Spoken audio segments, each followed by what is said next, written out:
สบายดีเนาะทำมาต่อจากคลิปเก่าเนาะคลิปตัวก่อนมาหน้าเกตนี้เนาะมาหน้าเกตนะมาลองตั้ง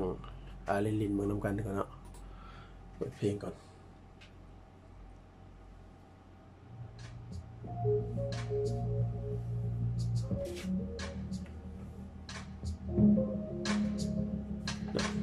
เราสามารถ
attack Lilith Kenny Rachel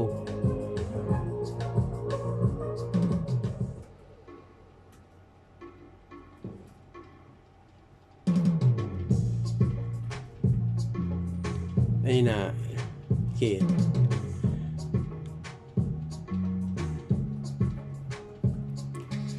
ไดนามิกเป็นคอมเพรสเซอร์นะ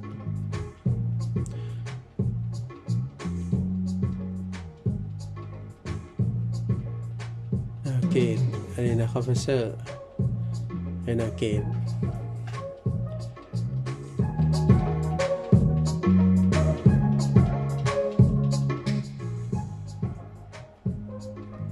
สังเกตจุดนี้เนาะ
อันนี้มันเกตวิวเกตนี่ครับ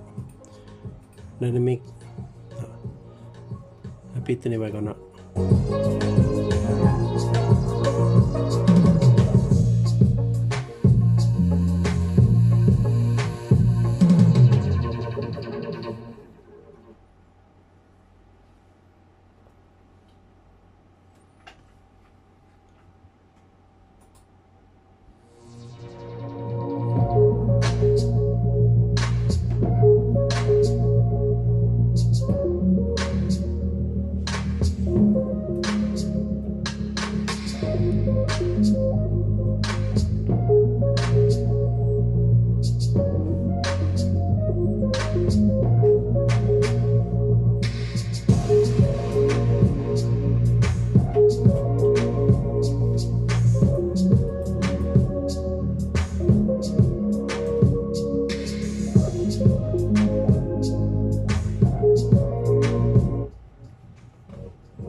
เป็นหน้าต่างเกตเนาะกับไดนามิกจะอยู่นั่นจะสอนกันนี่เนาะอันนี้มันเกตอันนี้มันไดนามิกเนาะเป็นคอมเพรสเซอร์เนาะสำหรับคลิปนี้มันจบเนาะถ้าคลิปหน้าไปเบิ่งตัว EQ เนาะหน้าต่างของ EQ ใน iPad เนาะ